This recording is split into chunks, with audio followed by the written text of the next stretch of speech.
Системот за противракетна одбрана кој се очекува да биде изграден во Реджиково е во близина на Балтичкиот брег и на само 250 километри од руската област Калининград. Се очекува да биде завршен во 2018-та, кога во Реджиково ќе бидат сместени околу 300 американски војници.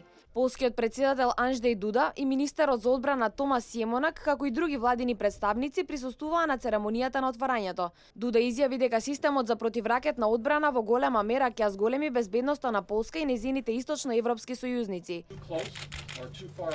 Преблиску сме или предалеку од руските балистички ракети кои би можеле да бидат насочени кон Соединетите американски држави или другите сојузници на НАТО, така што првенствена намена е одбрана од проектили кои доаѓаат надвор од евроатланската зона, како на пример Блискиот Исток.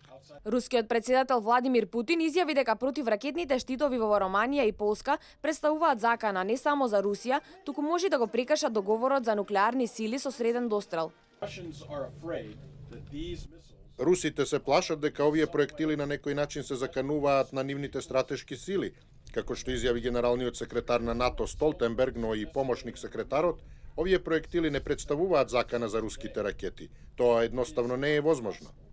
Кремљ претходно ја изрази својата загриженост дека активирањето на американскиот ракетен штит во Романија представува закана за националната безбедност на Русија и оти Москва ќе преземе мерки со цел да се заштити безбедноста на земјата. Самитот на НАТО годинава ќе се одржи во Варшава, главниот град на Полска, на почетокот на јули, каде односите меѓу Западот и Русија ќе бидат на врвот на агендата.